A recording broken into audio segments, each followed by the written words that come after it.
All right, friends, welcome back to another episode of Secrets from the Saddle, All Things Cycling Podcast with your host, Sylvie. And guess what? We have some announcements for this month. Happy August, by the way. And oh my gosh, are we not getting closer to September? Back to the routine, back to wondering, what are we going to do for the winter and how are we going to train and reach more goals and based on our summer, right?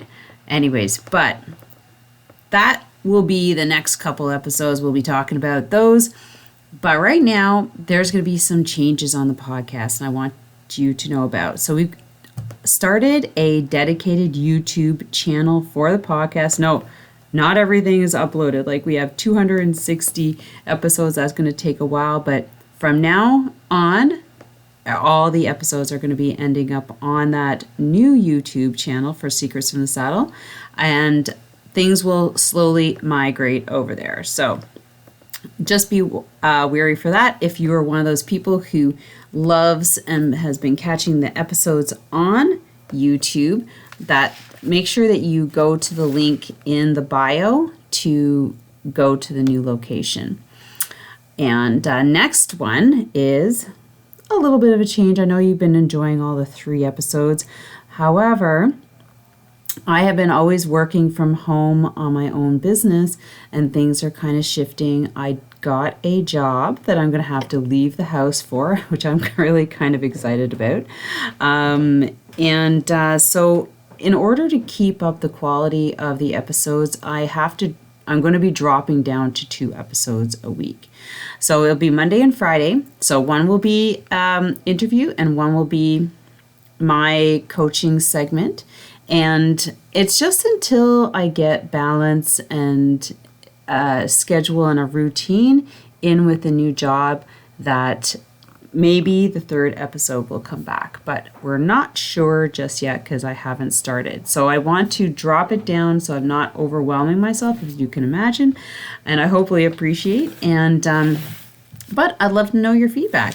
Please, message me on Instagram or in the YouTube comments. Now, all right, so those are the announcements for now. I hope you enjoy this episode. We have an amazing segment with David Shellnutt from Toronto, Ontario. He's a biking lawyer. So this is Canadian, so if you've know anybody who has had a cycling episode and is not sure how to go about getting legal advice about it, this is the gentleman you want to speak to. I've interviewed another bike lawyer, Pat Brown from Toronto as well. And so these 2 gentlemen you can definitely reach out to get some legal advice. I highly recommend it. So The Biking Lawyer is a network of passionate cyclists and lawyers advocating for cycling rights and safer streets for all. Our goal is to reduce barriers to cycling, improve infrastructure, and ensure fair compensation for those injured while riding. At the Biking Lawyer, we know that if you are on 2 wheels, you're exposed to the dangers of reckless drivers and poorly planned infrastructure. Our members represent traditional cyclists as well as those who ride e-bikes and motorcycles. Cycling is the way of the future and we love it, but should a crash occur, you still need a strong, specialized cycling lawyer on your side. So you can look him up, The Biking Lawyer, and I hope that you enjoy this episode. Welcome to Secrets from the Saddle podcast. I'm Sylvie Dow, your host, fellow cyclist, bike club founder, cycling coach, bike race junkie, just truly super passionate about cycling. My journey with cycling started 20 years ago when I opened a spin studio, started a women's race team, and founded a women's only cycling club called Cycle Fit Chicks. I'm super thrilled to reveal all aspects that make the world of cycling operate. I'm so excited to be able to bring you interesting people from around the world, pro cyclists, recreational cyclists, coaches, event organizers, bike shop owners, everything and everyone you need to know or ever wondered about when it comes to cycling. I know you'll enjoy this episode.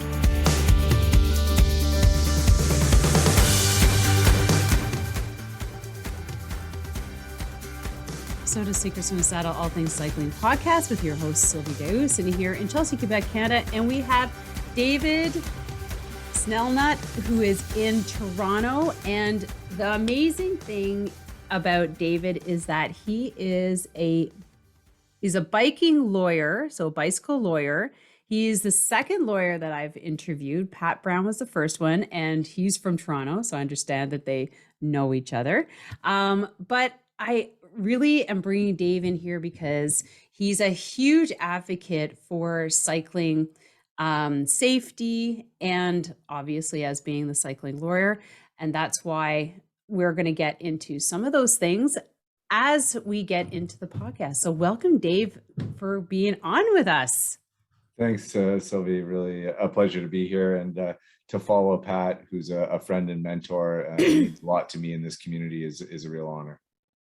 I think it's important to have, lots of, just more voice in this whole department, because there's so many, like, I'm sure as our listeners, we've all probably I personally know a couple people who have passed because of cycling accidents, which is really, really sad. And it's nice to know that there is somebody very specific who can, address these accidents and things like that. So that's why I'm really excited to have you here. But the first question is, how did you get into cycling, and how did it lead you to be an advocate for cyclists as a lawyer? Thanks, Sylvie, and sorry to hear about your losses, for sure. It was one of those surprises. She used to be a spin instructor for me. She was a mom of two, and she was in a cycling event, a charity event of all things. It was pretty horrific when I found, but you know what? This isn't an uncommon story. And anyways, I'm really happy that, we do what we do for the ones that we've lost. Mm-hmm. Yeah. Don't make me cry. I will cry because she was such a lovely person. Well, anyways, then okay. on a positive note, I got into bikes, with my dad and brother up in Collingwood, Ontario, biking through the bush and jumping into mud and puddles and things like that, and fell in love at an early age with cycling up there, and did so until I was a teenager, and then moved to London, Ontario, and then while I was at Western, was an instructor at mountain bike camps, and then moved to Toronto to become a lawyer, and put my bike away because I was like, oh, that's crazy. I'm not going to bike down here. In the traffic. It's too busy, and people didn't seem to care much for cyclists on the road. So I didn't cycle for a long time. And then, because our transit system is such a nightmare, getting to work would take an hour when it should have taken 15 minutes. So I pulled the bike out again. And it was in that experience, biking to work every day, seeing what we were up against, getting almost hit on every other block, that really turned my legal focus towards wow, what are my rights as a cyclist? And built upon that, and went down the rabbit hole of bike law, and then started helping my community and getting more and more clients in that way. Wow. So is that where you started specializing? Because obviously, I don't know too much about the schooling of lawyer, but it must be medical. You go in with the base, and then you decide to specialize. Is that what you first did as a lawyer? Yeah, I kind of, through no sort of direct action or no purpose, got hired into civil litigation and did a lot of personal injury law. And while I was doing that kind of work, I then began the cycling, and it kind of, the two are intrinsically linked. Yeah. If you're in a collision, you hire a personal injury lawyer. And so my two worlds sort of collided. Wow. So tell us, how long ago has that been? You've I been was practicing. called I was called to the bar in 2013, and I was working at a big firm downtown. Funny, the managing partner of the firm, who's still a friend, he was a former bike courier. Um, Oh, and I would come in the mornings super hot, like I just got cut off and like I had the right of way, oh, hot. Yeah. Like, and he would always say to me, Dave, you're right, just don't be dead right. And that's something oh, I've carried with me, is like we have rights as cyclists, but like safety has to be paramount, because like those people in cars do not care that you have the right of way. whoa, don't be dead right. That's that would be like, okay, top of mind all the time, For sure. right? So you've been practicing bike law, or specifically bike law, for 8, 9 years Yeah, more or less. now? And in on January 1st, 2020, I mean, I've been working under the biking lawyer sort of brand at another Hmm. firm for a couple of years, but then January 1st, 2020, opened a store in a former bike shop in Toronto in my community, and so started the biking lawyer. And then in July 2020, met a cycling lawyer from BC. We joined forces, and now we have a 3 lawyer firm called the Biking Lawyer LLP. Oh, that's super cool. Okay, so you said 3 lawyers. Where are Yep. they? Both two in Uh, Toronto, one. 2 of us are here in Toronto, and Joel Zanata's out west, but he's here frequently. Oh, that is super cool. Well, Yeah, that's good to know because I'm sure BC has a lot of their own things going on over there with all the mountain biking and such. for sure. Yeah, it's a cycling mecca. But what the BC government has done is taken away cyclists' ability to sue if they're injured. I mean, so you're just Oh, beholden to this like insurance scheme devised for motor vehicle accidents, not the specialized circumstances of bike crashes. And so cyclists really give a rough shake out there. May have saw in the news Ben Bollinger was a cyclist who we represent, who based on a government no fault decision, after he was seriously injured months later, sent him a bill for the damage to the car that hit him. whoa. Yeah, it's a good case to check out. All right. So what case was that? Ben Bollinger, Bolliger, and it's about the ICBC. That's the British Columbia's insurance regime. Joel and Ben gave him hell. Did they win? Or is it still in there? Probably shouldn't say too much. Oh, okay, it's still They ongoing. gave them hell. Good. Yeah. So now you are very active on social media, I've noticed, which is good because, and also I think just recently you did um some I want to say like presentation, or was it was in the park in Toronto We've because done a they were few handing things. out tickets to cyclists. Yeah, one night last week we were in the park hosting one of our Know Your Rights sessions, and that's a way for us to give free information back to the cycling community. We've done so from Owen Sound to Ottawa.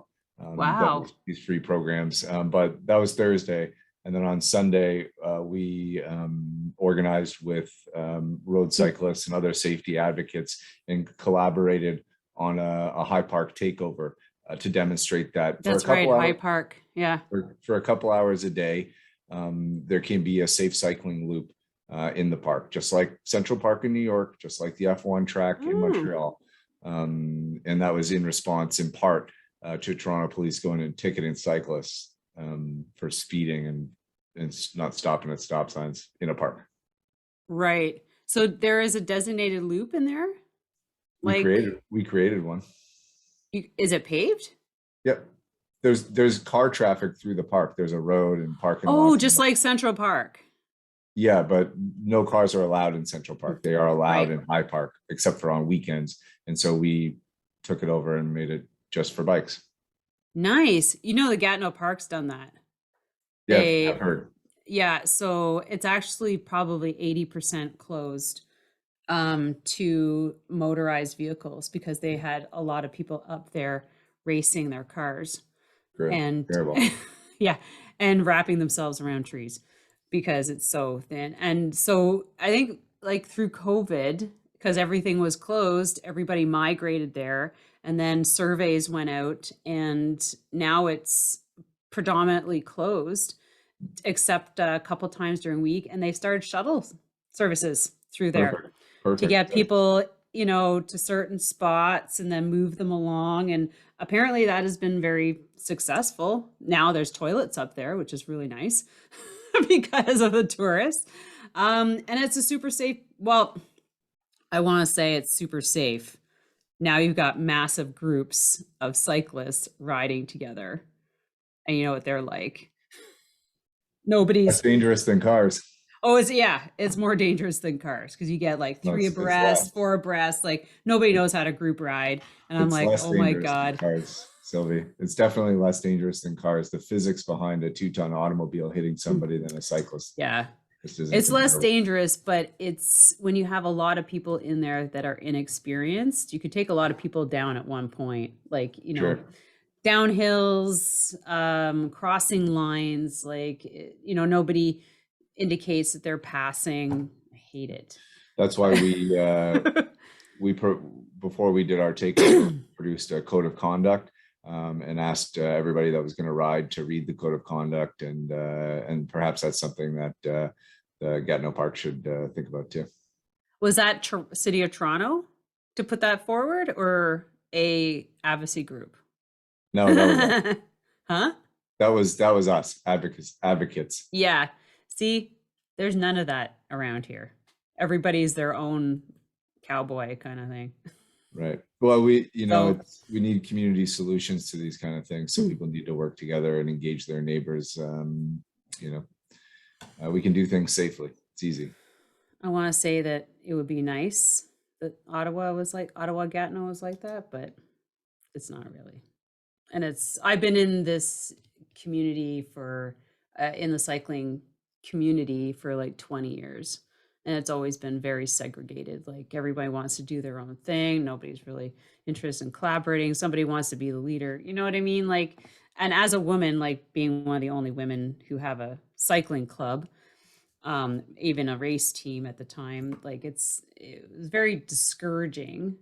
People try, but everybody wants to be the boss, and like nobody's is it's really hard. And I commend, and when I talk to a lot of people in the Toronto area, like even like Saddle Sisters and Galdem and Pat and you, and it blows me away about how much people are working together in such a huge city for the advocacy of the roadways and the bike paths and the creation there, and then also like everybody just collaborating together. Like it's great to see, and I wish there was more of that here in Ottawa. And don't tell me to do it because I'm not. Hey, well, no, I can't imagine what your experience would have been like, and it sucks that it had to be that way. But hopefully, as sort of new faces, a younger generation, and that's more inclusive, sort of takes Yeah. over the reins of cycling, perhaps we'll see the change we need. Yeah, it would be nice. So tell us a little bit more about rights as a cyclist for the average person that's, say, super new to cyclists and cycling. As you know, COVID brought out a gazillion new people on bikes that didn't know how to ride bikes or etiquette or anything. What would maybe be your top 3 things that you would share with a new cyclist? Like for me, because you do a lot of, know your rights. So what would you say? Need help creating the online business you've been dreaming about? Well, it's a good thing you're here because that's exactly what we're going to help you with. Hi, I'm Sarah Jansel, a friend and colleague of Sylvie's. I have over 20 years helping build and grow businesses, and today I help people do that on Shopify. If you want to build an online store, redesign one you have, set up email marketing, or just need some coaching or custom work, we can help you with that. Our goal is to help you sell more of the amazing products and services that you want to share with the world. I believe the world would be a better place if more people could build awesome businesses they love. So to help you get started with yours, today you're going to save $150 off a new store or a redesigned store. It's available for a limited time only, and all you have to do to take advantage of this is pop over to www.janselandco.com/services. That's JANSELAND.co/services. And let us know you heard this amazing podcast to get your quote and $150 off today. We we're very proactive in sharing information, like to help cyclists if the unfortunate occurs. We're not so much like wear a helmet, ring a bell, like when we don't like focus on that too much, because the majority of harm is caused by motor vehicles, not by cyclists not wearing high vis, Yeah. So we tend to focus on that. And so we encourage people to obviously learn the rules of the road. We've sent out posters to bike shops that let people know the kind of fines they would get for not having a light, not having a bell, if you're under 18, not having a helmet. And that stuff's all important, and people should on their own take that upon themselves to figure out. But what we usually share with cyclists is what to do if the unfortunate occurs. And quickly is just like, if you can, get off the road, get safe, and seek medical attention. Take pictures of everything, Right. license plate, IDs, crash scene, damage to the bike, damage to the car, and report to authorities. Get the authorities down there. If you're worried about an ambulance bill, that'll be covered by insurance. So just get them down there. Better have a professional tell you you're okay than to wait 3 days with a broken wrist. I once biked away from being hit in a bike lane, and I biked home, and like several hours later I had to go to the ER because I had a wrist and an elbow fracture. Whoa. I know I've been I've had a couple accidents myself. One was self-inflicted. Put my foot in my spokes by mistake. Well, here's the thing. Never try to adjust that little magnet on your fork with your foot. Okay? Just don't do it. I ended up like bruising a rib because I just went literally over the handlebars. And then I went to an ultimate frisbee practice or game, and then the shock wore off. It's like I couldn't breathe. So don't do that. But I have been in one where I was coming down, and I never had authorities come and make a claim, which maybe I should have, because this gentleman literally like was coming down a hill, and he was like, he didn't see me on the side, and he was going to pull over to this food truck to get a drink, and he literally like just ran me right up onto the curb, and I took like a little tumble, and he was just like, oh, he's an much older gentleman. And meanwhile people are watching this, and someone was nice to take me home and things like that. But yeah, sorry to hear that, Sylvie. Yeah, well, that was I don't know, decades ago, really. But it could have been worse if I had not, maybe been able to get off my bike fast enough. But I never called the cops, and so there's just one incident that was not, on the records, and you have to think about how many others are like that. And that's really important, that we do get this stuff on the records, whether or not you pursue anything, that there's a data point allows organizations like bikemaps.org, who you should talk to. They use data to influence policy. So that's why we're telling people to report even road violence these days, or aggressive driving, is to get data points, so we can say these areas of the city are not safe. These areas of the neighborhood are not safe. We need to put traffic calming measures here. Here's all the data that supports it. Right. Yeah. That's a good point. Here's a funny one. My friend and I were biking just around here, and this car went by, and they threw a glass plate out at us. Yeah, that's assault. That's like so random. We're just like, You what? But get a license plate, contact yeah, the authorities. that would never have happened. It was on a hill. But it was just like the weirdest thing. I'm just like, I was after saying this road is so safe, and this group of people went by and threw this glass plate out. It was like, It's that's not something I've not heard before, unfortunately. really? Oh yeah, my friend was biking while black in Guelph when we were younger, and someone threw a hot cup of coffee at him. My Oh, my wow. my buddy in Toronto is a vet and was biking home from work, and someone threw a water bottle at him and tried to run him off the road with his car. In the latter case, reported to police, and police have charged the driver. Oh my God, so lucky you got the license plate. I notice a lot of people Those now kind of have, people, we got to report those kind of people because they will hurt somebody in the future. If it's not you, if you get away from it, that's great for you, but they yeah, will hurt someone else. yeah, yeah, because there's some of us who are good on our bikes and good handling skills, but even then, yeah, you're right. But that is so bizarre. Mhm. So, can you tell us anything more that you can um, maybe bring to our attention as to what we could do, or things to look out for? Like you said, even those little things should be reported, whether they like amount to anything, like you're okay, but you're talking about the touch points. Yeah. So let's just talk more about that and the importance of this, because we've heard of like really bad accidents, but let's think about all the little things that have gone unreported that our audience can think of, that if something were to happen tomorrow, that, like you said, a little bit of road rage, even if you don't get the license plate, can you report that like as a location place? You could on bikemaps.org, Oh, okay, that's what you're talking about right there. Okay. but to report to authorities, you need that license plate and some information. Right. So Okay. do your best to get it. And listen, we could spend our whole day and be I know. paid, reporting stuff because it happens that frequently. Yeah. I would just recommend that people like report the egregious stuff.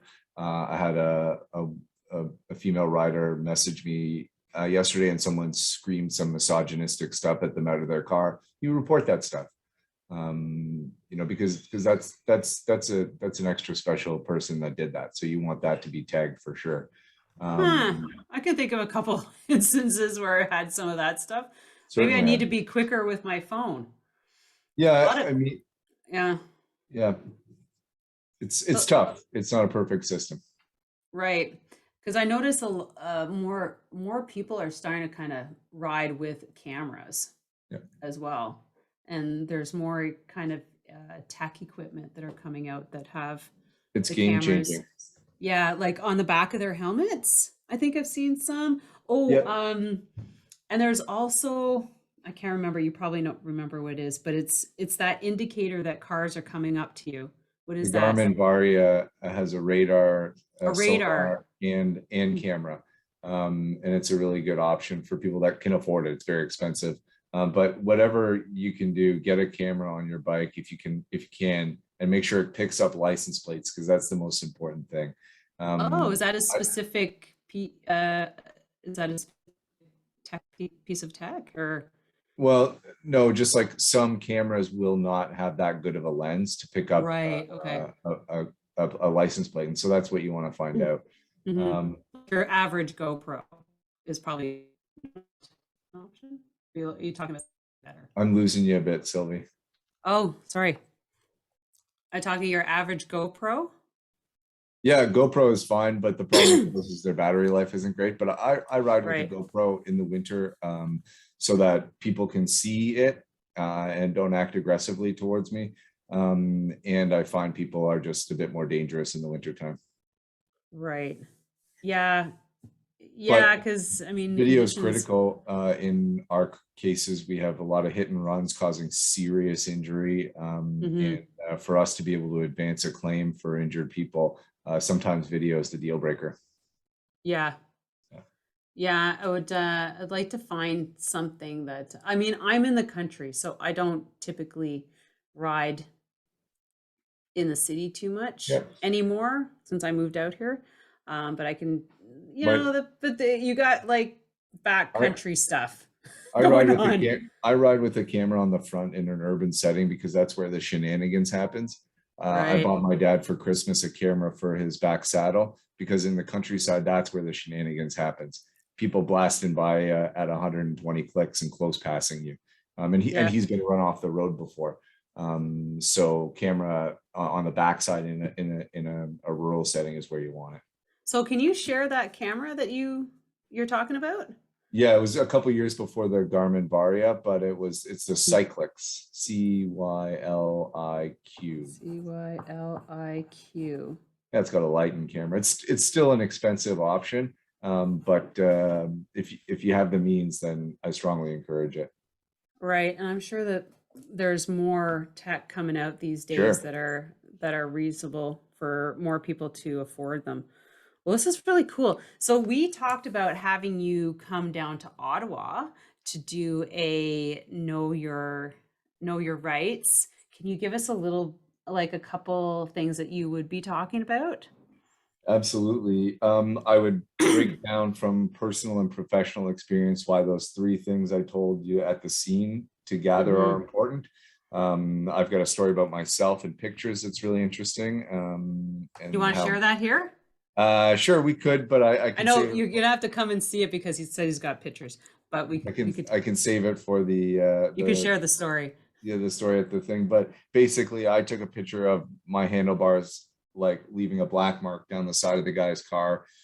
Years later, when we were in court, he brought his pictures that he took at the police station when I told him to go report it, and he said I didn't even hit his car and he had wiped off the black mark. So that's why getting pictures is critical, and I would explain that to the group. I'd also talk about accident benefits because a lot of us aren't aware that what if you're on your bicycle and you're involved in a collision with a motor vehicle, auto insurance benefits apply to you, whether through your own car or through the driver that hit you. And that's a huge thing that cyclists aren't aware of. Oh my God, you want to talk a little bit more about that? Yeah, it's there are no fault benefits set up in Ontario. Everybody has them who has a car. And if you're a cyclist or a pedestrian or a passenger involved in a collision with a motor vehicle, those benefits apply to you too. There are lost wages, funding for therapy and rehabilitation supports, Right. catastrophic injuries, up to $1 million in care. Wow. Yeah. Now, can we talk about, because I have a couple friends who have been, and myself included, literally um, hit by another cyclist on the bike path, like run into. And we all know the bike path is a multi-purpose path and the kilometers there is 20K. Um, how do you deal with that? Like when I got hit, like I wasn't going to do anything about it. Like this guy clearly, um, yeah. Anyways, I wasn't going to go after him. But the thing is that he came like right through a red or a green, and he was coming around, and I was coming around this bush, and he just literally like T-boned me, and we all like garage sale all over the place. I had a helmet on, thankfully. He did not, and I think he got the worst of it. But there's things like that that happen. I know my girlfriend got hit on a bike path, and she had a concussion for such a long time. I don't know if she was wearing a helmet, but how do you deal with things like that when you have collisions, cyclist on cyclist? Yeah, you see it very infrequently. Really? Well, the numbers on data show in Toronto at least, killed and seriously injured, um, motor vehicles involved 17,000 between 2006 and 2021. Killed or seriously injured between cyclists and a pedestrian, say, or another cyclist, 6. Okay. So it's 17,000 to 6. So these incidents do happen that you're talking about. Obviously, it happened to you, and I'm terribly sorry to hear that. It's just infrequently and not something that we see a lot of. Right. However, if it were to occur, the standard laws of negligence apply. Just the same as if you cause somebody to slip and fall on your driveway because you haven't put salt down, or your dog bites somebody, you have a duty to remain at the scene and provide information. And that can be your address, or your driver's license, or what have you. And if you have insurance, then that can respond, and support the person who's been injured. Right, because I had one of my teammates they were on the bike path again around a corner, and she got hit and broke her wrist, and therefore she wasn't able to cycle all summer. I mean, so that was because he was going too fast. And yeah.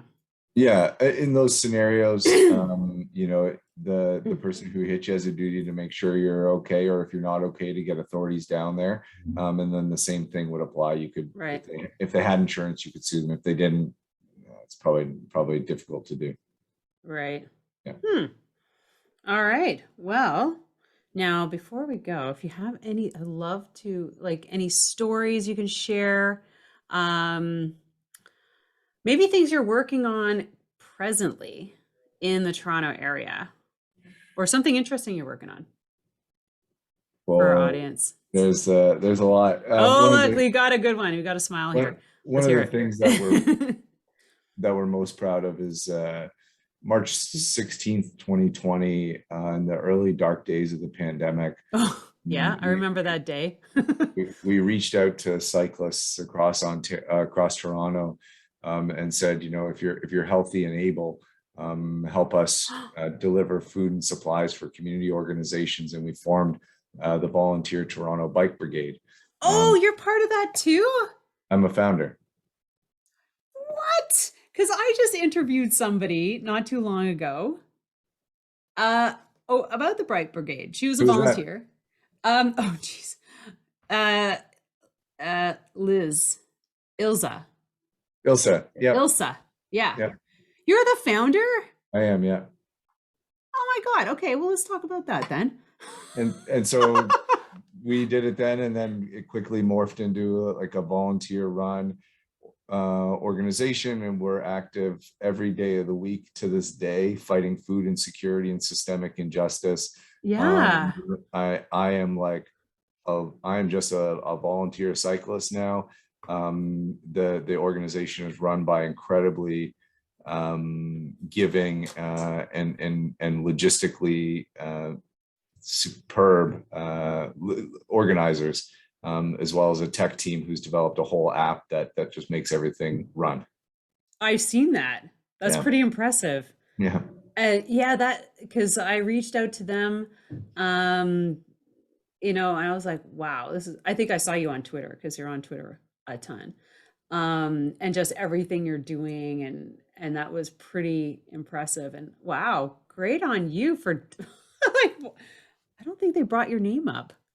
That's okay. I'm one spoke of many. And like, this is like the Bike and Warrior LP, like, yeah, we help individuals who are seriously injured, but our dedication, and which sets us apart from everybody else, I think, is to community, and community safety. So it was a no-brainer for us to do. We continue to support to this day. And I spoke to the guys at Nearby. Yeah, sure. Dave Edwards. Yeah. Oh my God, I could really. Okay, you guys are just way too connected. It's too much for me. You got a strong community. Well, yeah, 100%. Wow, I'm blown away. So yeah, like I tell you, when I talk to people from Toronto, I'm just like, gotta propel myself over there and bring a little bit of that over here, and trying to get everybody working together.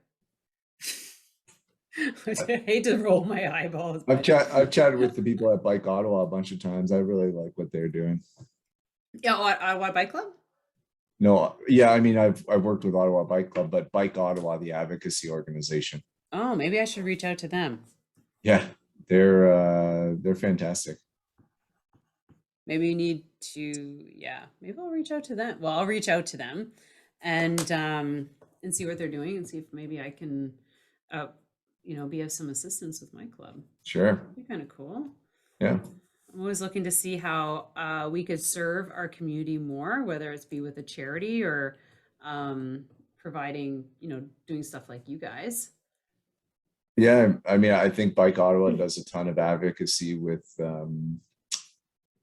municipal authorities, and they're really pushing for safe streets. So a good group to be in contact with, I think. Yeah, it's very questionable what they've done downtown with regards to our bike paths. Because we're always like, who they consult with to put these things in? I feel yeah. Yeah. It's like, I don't even think they've talked to any cyclists to see if this actually works, or for somebody to test it and give their feedback. But anyways, this has been amazing talking to you. Thanks so much, Sylvie. Dave, I'm super glad that we had you on the podcast, and I hope a lot of our audience is inspired to maybe do something like just look at what Dave's doing, and not even like Dave's the lawyer, but Bike Brigade for their services nearby. That's NRBI. You can look back on my episodes and get a bit of a feel for what they're doing. Go on Twitter. They're both on Twitter a ton, seeing what they're doing, and use their model for wherever you are, because and they're such great people to reach out to. So I'm super excited. We have to talk about you coming down here and doing that presentation for my club. Oh yeah, Dave's on. Dave will come and talk to your group about knowing your rights as a cyclist, which I think we need to know more about, because yeah, it's always best for everybody. Do you have anything on YouTube on that stuff? We're working on that. Yeah. You just videotape every one of your presentations. I have a bunch videotaped, and we're doing one with the Dark Horse Flyers Cycling Club on Monday, and that'll be taped too. I'm just trying to figure the best way to roll it out online. Oh, maybe just get it out. Throw it out there. Put a link on Twitter, and I'm sure like people will share it, or just share a link and get clubs together to watch on it. the to-do list for sure. Yeah. Among many other things, I'm sure. So thank you so much, Dave. It's been such a pleasure, and I'm glad that we've connected, and we'll potentially have you down to talk to my club in the fall. We'd love to. Annual AGM. Thanks so much, and thanks for profiling cyclists and giving people a voice. Yeah, I think it's super important, and maybe it's just time for me to do more of it. And sometimes it's just like the overwhelm of having how to do that, that stops people. And maybe like you're a good person to reach out to for some direction and instruction, encouragement, advice, things like that, because obviously not everybody's going to be on board. It's just the way things are, right? So, all right. Well, thanks a lot, Dave. And thanks to our listeners. We will see you on the next episode. Thanks, everyone. Oh, sorry. Before we leave, how can everybody find you? We are, as you said, that.